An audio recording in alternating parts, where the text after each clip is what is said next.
আপনাকে স্বাগত জানাচ্ছি। আপনাকে ধন্যবাদ। আপনি যখন কালকে শুনলেন যে জামায়াতের আমির ডক্টর শফিকুর রহমান বলছেন যে এই বাস্তবতায় কিসের নির্বাচন, নির্বাচনের বাস্তবতায় এখন নাই, নির্বাচন করার মতো কোনো পরিস্থিতি নাই, আপনি কি একটু অবাক হয়েছিলেন নাকি স্বাভাবিক মনে করেছিলেন? আম, ধন্যবাদ আপনাকে। আমার যতদূর মনে পড়ে মাসখানেক আগেই সম্ভবত আপনার এই অনুষ্ঠানে আমি বলেছিলাম যে আমি কিন্তু নির্বাচন নিয়ে সন্দিহান। আম, এবং সাংবাদিক হিসেবে আমার ট্রেনিংই সেইটা যে তুমি মানে ক্ষমতাধররা যখন কোনো কথা বলে তুমি সেটা বিশ্বাস করবে না। এটা হচ্ছে আমার ট্রেনিং। এবং আমি মনে করি প্রতিটা সাংবাদিকের এই সন্দেহটা থাকা খুব জরুরি, আপনি যদি রিয়েল সাংবাদিক হতে চান। কেমন? তো এই কারণে আমি তখনই আপনার অনুষ্ঠানে বলেছিলাম এবং আমি লিখেছিলামও যে এই নির্বাচন যদিও নানান রকমের কথাবার্তা বলা হচ্ছে, কিন্তু আলটিমেটলি নির্বাচন হয়তো হবে না। আমি আপাত দৃষ্টিতে বিভিন্ন কর্মকাণ্ড বা সরকারে যারা আছেন তাদের বক্তব্যে এটা তো পরিষ্কার হচ্ছে দিন দিন। একটা জিনিস লক্ষ্য করেন, তারেক রহমানের সঙ্গে উনি লন্ডনে যে দেখা করলেন, এটা আবারও আমি বারবার বলবো যে দেশের ট্যাক্স পেয়ারের কোটি কোটি টাকা খরচা করে সেখানে গেলেন একটা কি পুরস্কার না কি একটা আনার জন্য। যাই হোক, এটা হলো সব পাকোয়াস। তো মেন উদ্দেশ্য ছিল সেটাই। আর সেখানে উনি 10 লক্ষ টাকা প্রতি রাতে হোটেল ভাড়া দিয়েছেন। তো এইগুলো হচ্ছে আমাদের তথাকথিত দেশপ্রেমিকের সংজ্ঞা। যাই হোক, অন্য ওই প্রসঙ্গে পরে আসবো। তো সেটা নিয়ে অনেক হইচই হলো সংবাদ মাধ্যমে, টিভি, তারপরে ইউটিউব, সব জায়গায় যে এইবার একটা আসল দেশ সামনের দিকে আগাবে। কিন্তু আমি তখনই লিখেছিলাম যে এটা নিয়ে এত মানে আনন্দিত হওয়া বা লাফালাফি করার কিছু নাই। যতদিন এটার তারিখ ঘোষণা না হবে, রোডম্যাপ না হবে, ততদিন এই আমরা নিশ্চিত করে বলতে পারছি না। এবং আমি কয়েকবারই লিখেছি এটা, যে বর্তমান যে সরকার, অন্তর্বর্তী সরকার, তার প্রধান হলো ইউনূস সাহেব। আমি এখন তাকে ডক্টর বা প্রফেসর এগুলো আর করি না, তার কারণ উনি আমার শ্রদ্ধা ভক্তি সব হারিয়েছেন। তো উনি লন্ডন থেকে আসার পরে ভেবেছিলাম যে হয়তো উনি এরকম একটা পজিটিভ কিছু কথা বলবেন নির্বাচন নিয়ে। তার মধ্যে দেখলাম যে প্রধান নির্বাচন কমিশনার ওনার সঙ্গে যে দেখাও করল। অনেকে বলা বলি করলো যে হয়তোবা তাদের মধ্যে এই ধরনের আলোচনা হয়েছে, কবে ঠিকঠাক করা যাবে এগুলা। কিন্তু তারপরেও কোনো সুস্পষ্ট বক্তব্য আমরা প্রধান নির্বাচন কমিশন থেকে শুনি নাই। কেমন? তারপরে যতই দিন যাচ্ছে, ওই তিনি মাঠে নামিয়েছেন এই যে কি জাতীয় নাগরিক পার্টি, এটা কিন্তু ওনার দল, এটা কিন্তু ভুললে চলবে না। যদিও বলে যে না আমরা নিরপেক্ষ, ওরা ছাত্ররা রাজনীতি করুক, কিন্তু ওনার প্রত্যক্ষ বা পরোক্ষ মদদে এই দলটা রাস্তায় মাঠে নেমেছে। এটা আমাদেরকে এই যে বেসিক জিনিসটা মাথায় রাখতে হবে।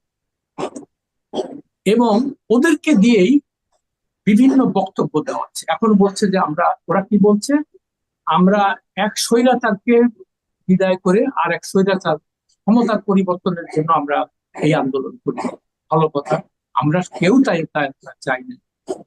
কিন্তু আপনি যদি বাস্তবতা লক্ষ্য করেন, এরা আমরা যে আমি গতকালকে একটা স্ট্যাটাস দিয়েছি এটার উপরে, যে আমরা এই জুলাই আন্দোলনে কি পেলাম আর কি পেলাম না। প্রথমে আমি বলেছি যে কতগুলো পজিটিভ দিক। একটা জিনিস, যে আমরা শেখ হাসিনার মতো স্বৈরাচারের হাত থেকে দেশ মুক্তি পেয়েছে, এবং স্বাভাবিকভাবে আমরা আশা করেছিলাম যে এবার দেশে দেশ ভালোভাবে চলবে, দেশে আইনের শাসন প্রতিষ্ঠা হবে, বিচার বিভাগে দেওয়া হবে, তারপরে যারা দুর্নীতি করে তাদের শাস্তি হবে। এই সমস্ত স্বাভাবিকভাবে অন্যান্য সাধারণ জনগণের যে মনোবাসনা, আমারও সেটাই ছিল। কিন্তু আমি যতই দিন দেখতে পাচ্ছি কিছুই হচ্ছে না। এবং ইউনূস সাহেব এগুলার দিকে কোনো দিকে নজর না দিয়ে উনি শুধুমাত্র তার নিজের আখের গোছানোর জন্য বিভিন্ন নির্বাহী আদেশে বিভিন্ন সুযোগ সুবিধা উনি নিচ্ছেন। উনি বারবার বিদেশে চলে যাচ্ছেন কোন রকম দ্বিপাক্ষিক ইয়ে ছাড়া, মানে আমন্ত্রণ ছাড়া এগুলো তিনি করে যাচ্ছেন। এর ফলটা দাঁড়ালো কি, আইন শৃঙ্খলা চরম অবনতি শুরু হয়ে গেল সব জায়গায়। এবং দুর্নীতির যে ব্যাপারটা, আমি ওনাকে একটা খোলা চিঠি লিখেছিলাম অগাস্টের 10 তারিখে, মানে উনি ক্ষমতা নেওয়ার 2 দিন পরে। আমি বলেছিলাম, স্যার আপনি দুটো জিনিস এনশিওর করেন।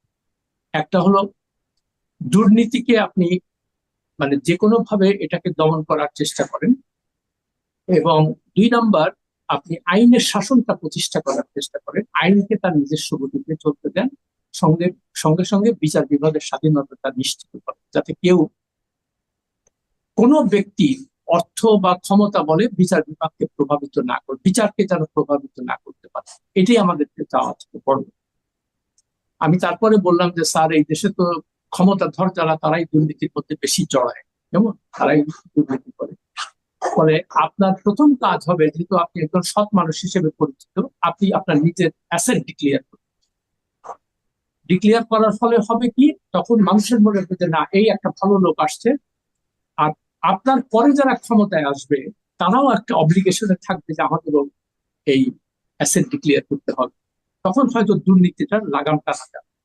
এবং আমি সঙ্গে সঙ্গে এও বললাম যে আপনি করার সঙ্গে সঙ্গে সরকারি কর্মকর্তা কর্মচারী যারা আছে তারাও, তখন আমরা খালি যেখানেই খালি দিনের পর দিন শুনতে পাচ্ছি যে মানে সরকারে যারা থাকে, এই আমলা বলেন কর্মচারী বলেন, এরা মানে শয়ে শয়ে কোটি টাকার মালিক হয়ে যাচ্ছে এবং কোনো শাস্তি নাই, কারো কোনো শাস্তি। আর এইগুলোর বৃদ্ধি পায় তখনই যখন আপনি কোনো অন্যায় করে পার পেয়ে যান, মানে যখন আইনের শাসন না থাকে। তো তারা জানে যে আমি যেহেতু আইনের শাসন নাই, আমি তো আইনকে কিনতে পারি, আমি বিচার বিভাগকে কিনতে পারি। তো এই জন্য আমি ওনার কাছে বলেছিলাম যে স্যার, আপনি দুর্নীতির ব্যাপারে খুব শক্ত অবস্থান নেন আর আইনের শাসন প্রতিষ্ঠা করেন। আর কেউ যদি কোনো অপরাধ করে আপনি কাউকেই মানে ক্ষমা করবেন না, খুব শক্ত হাতে এটাকে দমন করেন। উনি এসবের মধ্যে কিচ্ছুর মধ্যে না আছে, উনি বিভিন্ন ভাবে নানান ইয়েতে দেখতে পারেন। উনি নিজেই প্রথমেই আইন ভেঙে নির্বাহী আদেশে ওনার সমস্ত মামলা প্রত্যাহার করলেন, কর ফাঁকির কর মওকুফ করালেন, গ্রামীণ ব্যাংক এবং অন্যান্য প্রতিষ্ঠানগুলোর একের পর এক সুযোগ সুবিধা দিতে থাকলেন। উনি ম্যান পাওয়ারের লাইসেন্স নিন, উনি আহ, কি বলে গ্রামীণ বিশ্ববিদ্যালয় প্রতিষ্ঠান লাইসেন্স নিন। তো এগুলো তো এরকম একটা লোকের কাছ থেকে কেউ আশা করে। আপনার উচিত ছিল কি, আমরা সবাই জানি যে এই ম্যান পাওয়ারের ব্যবসাটা সবচেয়ে দুর্নীতিগ্রস্ত একটা সেক্টর। তো ওনার উচিত ছিল যে সামগ্রিকভাবে এই সেক্টরটাকে ঠিক করা। তাহলে হয়তো আমাদের কত গরিব মানে শ্রমিক কৃষক বিদেশে যায়, সবকিছু বিক্রি করে এই আদম ব্যাপারীদের খপ্পরে পড়ে তারা নিঃস্ব হয়, ওখানে যে কোনো চাকরি পায় না, তারপরে আবার ফেরত পাঠায়, মানে একটা পুরো পরিবার ধ্বংস হয়ে যায়। এটা এই করুণ মর্মান্তিক কাহিনী আমরা প্রতিদিনই দেখি। ওনার উচিত ছিল, উনি যদি সত্যিকার অর্থে দেশপ্রেমিক হতেন, তাহলে এই জিনিসগুলোকে তিনি শক্ত হাতে দমন করার চেষ্টা করেন। উনি সেটা না করে উনি নিজেই একটা লাইসেন্স নেন। তখন এখানে অনেক টাকা, শয়ে শয়ে কোটি টাকা, হাজার হাজার কোটি টাকার ব্যাপার, ওইখানে ওনার একটা হিস্সা চাই, ওনার একটা ভাগ চাই। আচ্ছা, এখন অনেকে বলে কি, উনি তো এগুলার মালিক। মানে এই মূর্খদের সাথে যারা এটা বলে, আচ্ছা উনি যদি মালিক না হয় তাহলে ও এইগুলার উপরে ওনার এত আকর্ষণ কেন? এটা তো একটা স্বাভাবিক প্রশ্ন না, যে উনি যদি কোনো কিছুরই মালিক না হয় গ্রামীণ ব্যাংক বা তাহলে উনার ওই ব্যাপারটায় উনি এত উৎসাহী কেন? আর এই প্রসঙ্গে আরেকটা কথা বলি, ওই জেনারেল জিয়াউর রহমান যখন ক্ষমতায় ছিলেন তখন সবাই তো জানতো সে খুবই সৎ লোক, আর্থিক সততা ছিল তার। তো আমি সিরাজুল ইসলাম চৌধুরী, মানে প্রফেসর সিরাজুল ইসলাম চৌধুরী, ওনাকে একদিন জিজ্ঞেস করলাম, স্যার উনি তো খুব সৎ মানুষ, উনি তো টাকা পয়সা নেন। আচ্ছা, উনি হাসতে হাসতে বললেন যে স্যার, তোমার একটা কথা বলুন, উনি অসৎ কেন হবে? পুরো দেশের মালিকই তো সে, তার তো অসৎ, সে তো যা চাচ্ছে তাই পাচ্ছে। তো এই আমিও ডক্টর ইউনূসের কথা এই একই কথা বলবো, তার তো ডিরেক্ট মালিকানার কোনো দরকার নেই।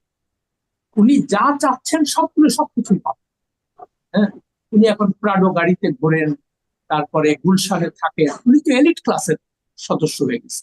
আগে গ্রাম গরিব মানুষদের নিয়ে কাজ করতো, এখন আর এগুলার মধ্যে নেই। হ্যাঁ, এখন ওই বিদেশ বিদেশ ঘোরা, আর উনি স্বপ্ন বিক্রি করেন বিভিন্ন মোটিভেশন স্পিকার, মানে মোটিভেশনাল স্পিকার হিসেবে ওনার খুব নাম। তো দুটো কথা এই প্রসঙ্গে না বলে পারছি না। উনি নোবেল প্রাইজ যখন ঘোষণা হলো তখন উনি ওই নরওয়েতে যে পুরস্কারটা নেন নাই, তখন উনি ওয়াশিংটনে গেলেন। তো আমরা ন্যাশনাল প্রেস ক্লাব থেকে ওনাকে একটা সম্বর্ধনা দিই। তো উনি সেখানে বললেন, আমি সেখানে ছিলাম, আর উপস্থিত ছিলাম। তো উনি সেখানে বললেন যে আমরা দারিদ্র্য কি জিনিস এটা আমরা সম্পূর্ণভাবে নির্মূল করব, এবং ভবিষ্যতে বলবে যে পৃথিবীতে তো অনেক দারিদ্র্য ছিল, এখন এই দারিদ্র্য কোথায়। তো উনি বললেন যে এই দারিদ্র্যকে আমরা মিউজিয়ামে পাঠাবো। কেউ যদি দারিদ্র্য দেখতে চায় বা জানতে থাকে, তাকে জাদুঘরে যেতে হবে। সেটা আজকে 19 বছর আগের কথা, 19 বছর আগের কথা। এখন একটাই এই প্রশ্ন, সেই কথাটা মনে হয় আপনাকে আমি বলেছিলাম, আমি নিজে লিখেছি আজ পর্যন্ত কি পৃথিবীর থেকে বা বাংলাদেশ থেকে দারিদ্র্য দূর হয়ে গেছে? দারিদ্র্যকে কি আমরা, তো আর কত বছর লাগবে? তো এই ধরনের কথাবার্তা, চটকদার কথাবার্তা শুনতে খুব ভালো লাগে, বুঝলেন, কিন্তু বাস্তবতা তো ভিন্ন। হ্যাঁ, আর একটা উনি বললেন, এখন উনি বের করছেন 3-0, এটা আর একটা স্বপ্ন। হ্যাঁ, সুন্দর সুন্দর কথা। কি 3-0 মানে কি? একটা হলো জিরো পভার্টি, মানে কোনো দারিদ্র থাকবে না। আরেকটা হলো জিরো আনএমপ্লয়মেন্ট, কোনো আহ, কেউ বেকার থাকবে না। আর 3 নম্বর হলো যে কার্বন এমিশন হবে জিরো। কেমন? তো উনি এগুলো শুনতে খুব ভালো লাগে, কিন্তু উনি একবারও ভেবে দেখেছেন যে এই দারিদ্র বা এগুলোর মূল কারণটা কি? মূল কারণ হলো সারা বিশ্বে যে কনফ্লিক্ট আপনারা দেখতে পাচ্ছেন, যুদ্ধ বিগ্রহ, এগুলো পশ্চিমা বিশ্ব আমেরিকার নেতৃত্বে এগুলো করছে সব জায়গায়। কেমন? এই করার ফলে কি হচ্ছে? মানুষ মানে তার নিজের দেশ থেকে অন্য দেশে পালাচ্ছে, রিফিউজি হচ্ছে মানুষ। হ্যাঁ, ঘর বাড়ি ধ্বংস হয়ে যাচ্ছে। তো মানুষ তো দিন দিন আরো গরিব হচ্ছে। তো এই কথা ইউনূস সাহেব কখনোই বলে না যে আমেরিকা, তোমার কারণেই কিন্তু পৃথিবীতে দারিদ্র্য বাড়তেছে, তুমি এই সমস্ত যুদ্ধ বিগ্রহ বন্ধ না করলে। এইটা কিন্তু আমাদের থেকে আমাদের, কিন্তু ওই কথা মানে আমেরিকার বিপক্ষে যায় একটা কথাও সে বলে না। জি, কেমন? আশাদ ভাই, আমরা বরং এই নির্বাচন প্রসঙ্গটা নিয়ে প্রথম প্রশ্ন করেছিলাম। নির্বাচনের এখন আপনি জামাতের আমিরের এই বক্তব্যের পর আপনি নির্বাচন নিয়ে কতটুকু আশাবাদী হতে পারছেন? না, আমার আগেও যেমন আশা ছিল না, এখন নেই। তার কারণ একটা জিনিস মনে রাখতে হবে, এরা কোনো দেশের ভালো করার জন্য আসে না, এরা আসছে নিজের সুবিধার জন্য। কেমন? তো ফলে যতদিন নির্বাচন দীর্ঘায়িত হবে ততদিন এই সুযোগ সুবিধাগুলো ভোগ করতে থাকে। সুযোগ সুবিধার মধ্যে কি? আমি লিমুজিন গাড়িতে চলবো, আমার এসএসএফ থাকবে, আমি 50-60 জনকে নিয়ে বিদেশে যাব, ঘুরবো, দেশের টাকা উড়াবো, এবং এসে বলবো যে আমি বিশ্ব জয় করে আসছি। আমি সাংঘাতিক ভাবে পৃথিবীতে আমাদের ব্র্যান্ডিং খুব ভালো হচ্ছে। উনি নিজে কিছুদিন আগে বলেছিলেন না যে আমরা এমন দেশ গড়বো যে আমরা কারো কাছে যাব না, অন্যরা সবাই আমাদের কাছে আসবে। কিন্তু দেখতে পাচ্ছি কি, উনি সবার কাছে যাচ্ছেন, আমাদের কাছে কেউ আসছে। একটা অদ্ভুত একটা ব্যাপার। যে আচ্ছা, তারপরে ওনার যে মূল যে সংস্কার যেগুলো ছিল, যেমন আমি আপনার অনুষ্ঠানও বলেছি আমি, যে আপনি নির্বাচন ব্যবস্থা মানে সংস্কার করেন। নির্বাচন ব্যবস্থার মূল সংস্কারটা হবে এমপিদের যেন কোনো আর্থিক ক্ষমতা না থাকে। রাইট। তারা জেলা উপজেলায় সব জায়গায় তারা ওই ভাগ বাটোয়ারা, মানে কে কোথায় টাকা পাবে এটা তারা, এদের কোনো এই দায়িত্ব থেকে তাদেরকে সরে দিতে। তারা শুধুমাত্র আইন প্রণয়ন ছাড়া অন্য কোনো কাজ করবে না। আর ইলেকশনে নমিনেশন পাওয়ার সঙ্গে সঙ্গে তাদেরকে তাদের ব্যক্তিগত সহায় সম্পত্তি পাবলিক, এই দুইটা জিনিস যদি করতে পারতেন তাহলে দেখবেন নির্বাচন ব্যবস্থা অনেক উন্নতি। কিন্তু সেদিকে উনি গেলেন না। উনি কি, আচ্ছা ইয়ে করো, কি বলে, ওই করিডোর দিয়ে, মানবিক করিডোর দিয়ে দাও, এটা কিন্তু তার কোনো এজেন্ডার মধ্যেই ছিল না। তারপরে কি পাবে, ওই পোর্ট। স্টারলিংক নিয়ে আসা হয়েছে। কেউ কি চেয়েছে বাংলাদেশে যে আমার স্টারলিংকের দরকার? কেউ চায়নি। আচ্ছা, উনি মনে করলেন যে এলন মাস্কের মাধ্যমে তার সাথে খাতির যত্ন করে যদি ট্রাম্পের কাছে আমি পৌঁছে যেতে পারি। মানে বেসিক্যালি ডিসঅনেস্ট একটা, মানে এই লোকটা। হ্যাঁ, মানে তো এই ধরনের এই দেখেন, আর করে কি এই সমস্ত জিনিস করে করে সে একটা বিতর্ক সৃষ্টি করে। ও তারপরে কি ইয়ে করো, ওই চট্টগ্রাম বন্দর ডিপি ওয়ার্ল্ডকে দিয়ে দাও। এটার কোনো দাবি ছিল কারো কাছে? এগুলো তো করবে, একটা স্টেবল গভর্নমেন্ট আসবে, নির্বাচিত সরকার আসবে, তারা জাতীয় পর্যায়ে আলোচনা করে এর ভালো মন্দ দিক বিবেচনা করে তারপরে একটা সিদ্ধান্ত নেবে। আপনি তো এক্সিকিউটিভ অর্ডারে এগুলো করতে পারেন না, আপনাকে তো সেই ম্যান্ডেট কেউ দেয় নাই। তো এখন আপনি বলতেছেন আমার সবকিছু আমার ম্যান্ডেট। এগুলোর একটাই মাত্র উদ্দেশ্য, কিভাবে নির্বাচনকে বিলম্বিত করা যাবে। আর কন্ট্রোভার্সি হবে, কন্ট্রোভার্সি হলেই মানুষ ওইগুলো নিয়ে কথা বলবে, নির্বাচনের কথা বলবে। এখন কিন্তু নির্বাচনের কথা কেউ বলতেছে না। তার মানে এখন একটা জিনিস পরিষ্কার হচ্ছে, এদের উদ্দেশ্য হলো যে যে কয়দিন পারা যায় আমি ক্ষমতায় থাকবো বা আমরা ক্ষমতায় থাকবো, আমরা লুট পাবো। আর উনি ওই বিদেশ থেকে ভাড়া করে আনছেন কিছু স্যুট টাই পরা পিএইচডি আলা, কেমন তাদের সাথে বাংলাদেশের এই যে আন্দোলন গেল বিন্দু মাত্র কোনো সম্পৃক্ততা পাচ্ছি। ওনারা কি মানে যুক্তিটা কি, ওনারা খুব মেধাবী, খুব যোগ্য।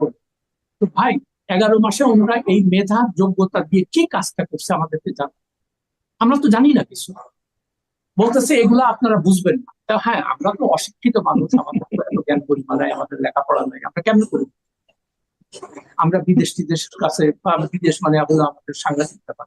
বিদেশিরা যেটা করবে ওইটাই আমাদেরকে শুনতে হবে। বিদেশিরা বলতেছে যে, একজন লিখছে আমার ইয়ের মধ্যে যে দেখেন উনি বিদেশে অনেক সম্মানিত ব্যক্তি, ওনাকে সম্মান করে কথা বলে। তো এইটার উত্তর, আমার তো মনে হয় বিদেশিরা যাকে নিয়ে বেশি নাচানাচি করে তার সম্পর্কে আমাদের সন্দেহ থাকা উচিত। এখন বিদেশিরা আমাদের কোনো ভালো চায় না। তারা বিদেশিরা আসে এখানে লুট করার। সেই ইস্ট ইন্ডিয়া কোম্পানি থেকে এই লুটপাট শুরু হয়েছে এবং এখনো চলছে, বুঝলেন? তো এখন এই জি। ইস্ট ইন্ডিয়া কোম্পানির প্রতিবি হলো এই যে মোহাম্মদ ইউনুস এবং এই সকল সুটটাইওয়ালা পিএইচডি করা ইংরেজি বলা লোক, ওদের ওদের স্বার্থ। তো ফলে আমার মানে বটম লাইন হচ্ছে, নির্বাচন নিয়ে আমি একেবারেই আশা পরিষ্কার। আর একটা কথা, এই যে 1 বছর হয়ে গেল জুলাই বিপ্লবে, এই 1 বছরে আপনার কাছে কি মনে হয় সবচেয়ে বড় অর্জন আমাদের কোনটা? কিছু না কিছু তো পেয়েছি, বড় অর্জন কোনটা, অথবা বড় বিসর্জন, অথবা পরে কোনটা, সংক্ষেপে আচ্ছা, যদি বলেন। ওই অর্জনটা তো আমি গতকালকের পোস্টে বলেছি যে হ্যাঁ। প্রথম অর্জন হলো যে আমরা হাসিনার মতো স্বৈরাচার থেকে দেশকে মুক্তি, আমাদের মানে নিঃশ্বাস বন্ধ হয়ে আসছে যে এইরকম লুটপাট, এরকম অবিচার, এই এইগুলোর থেকে অন্তত আপাতত। তারপরে স্বাভাবিকভাবে আমরা যেটা আশা করেছিলাম যে এর থেকে আমরা ভালো শিক্ষা নিয়ে আমরা ভালো এটা। এবং ইউনূস সাহেব যখন দেশের দায়িত্ব নিলেন, সবার মনেও বা সবার মতো আমারও খুব আশা জেগেছিল যে না, এই লোকটা একটা ভালো লোক। তো কালকে একজন আমাকে বলছে যে উনি যে সৎ লোক, এই সার্টিফিকেট আপনি কিভাবে দেন, আপনি কি তার সম্পর্কে জানেন? সত্যি কথা বলতে আমি জানি না। তবে লোক মুখে শুনি, তাকে ব্যক্তিগতভাবে চিনি অনেকদিন থেকে, তাকে আমি অনেকবার ইন্টারভিউ করেছি। আমার কাছে মনে হচ্ছে যে লোকটা চিন্তা ভাবনা ভালো, দেশের কথা চিন্তা। কিন্তু একটা মানুষ সৎ কি অসৎ, ভালো কি মন্দ, এটা কখন পরীক্ষা হয় জানে? যখন তার কাছে ক্ষমতা। তো রাইট। আগে কোন ক্ষমতার বাইরে ছিলেন, তো তখন আমরা সবাই তাকে ফেরেশতা মনে করতাম। কিন্তু যখনই উনি ক্ষমতা পেলেন, এই স্বাদ পেয়ে গেলেন, তখনই দেখলাম ওই ক্ষমতার যে সমস্ত লোক, এই লোক থেকে উনি বের হতে পারছেন না। আর কিভাবে এই এই ক্ষমতাকে দীর্ঘায়িত করা যায় এবং কিভাবে সুযোগ সুবিধা লুটপাট করা যায়, উনি এবং ওনার দল নিয়ে আসছেন। এবং নাইলে চিন্তা করেন আপনি, এই যে হাসনাত, সার্জিস, নাহিদ, আসিফ মাহমুদ, ফজল ভুঁইয়া, তারা তো এদেরকে তো আমরা খুব আদর্শবান মনে করেছিলাম, তাই না? আমার আমি বলেছিলাম যে এদেরকে আপনি প্রত্যেকটা সরকারি অফিস এবং থানা এদের পোস্ট মানে দিয়ে দেন, ওয়াচডগ হিসেবে রাখেন, তাহলে মানুষ অন্তত মুক্তি পাবে দুর্নীতি থেকে। ওমা, কয়দিন পরে এসেই এরা মানে 5-10 টাকা, 1000 টাকা তা না, শয়ে শয়ে কোটি টাকা পাবে। এক ব্যাপারকেও জিজ্ঞেস করেছে যে আচ্ছা সার্ভিস, হাসনা, তোমাদের তো কোনো ইনকাম নেই, তোমরা এই প্রাডো গাড়িতে কিভাবে চলো? তোমরা আগে মানে হোস্টেলে থাকতা, মেসে থাকতা, এখন তোমাদের 7,000 8,000 টাকা দামের ঘড়ি তুমি পরো, তারপরে তুমি এত দামি দামি এই প্রশ্নগুলো কেউ করবে না। আর এখানে আরেকটা কথা বলি, এই প্রশ্নগুলো করা হচ্ছিল সাংবাদিক, কিন্তু সাংবাদিকতা এমন পর্যায়ে নিয়ে গেছে যে সাংবাদিকদের একমাত্র ধান্দা সাংবাদিকতা আর নাই। এখন ধান্দা হলো যে এই ক্ষমতার আশেপাশে যারা থাকে এদেরকে ব্যবহার করে আমি কিভাবে নিজের আগে, না হলে আপনি চিন্তা করতে পারেন যে বসুন্ধরার মতো মালিকদের মতো এইরকম খুনের আসামি, ধর্ষণের আসামি, ভূমিদস্যু, অর্থ পাচার, কেমন লুটেরা, এই সমস্ত মামলা আছে, দুদকের মামলা আছে, তারপরেও তার কোনো অ্যারেস্ট হয় কেন হয় না? ওই যে দেখলাম যে কোথায় 1500 কোটি টাকা দিয়েছে এই ছাত্রদের, সত্য মিথ্যা জানি না, কিন্তু এটা নিয়ে তো কোনো রিজয়েন্ডার আসে নাই গভর্নমেন্ট থেকে যে না এটা হয়নি। তো ফলে তারা দেখেন, তারা দিব্যি ঘুরে বেড়াচ্ছে সবাই। তো আপনি যে আইনের শাসনটা প্রতিষ্ঠা, আইন যখন আপনি সিলেক্টিভলি এনফোর্স করবেন যে তোমাকে আমার পছন্দ, তোমাকে আমি জেলে দেবো, তুমি আমাকে টাকা দিবা, আমি তোমাকে কিচ্ছু করবো না, তুমি যা ইচ্ছা করতে পারো। তো এইভাবে কি একটা দেশ চলতে পারে? এখন আপনার মনে হচ্ছে যে আরশাদ ভাই আপনি তো খালি এই সমস্ত নেগেটিভ কথা বলেন। আমি কি করবো? আমি তো সাংবাদিক, আমার তো এই প্রশ্নগুলো করতে হবে।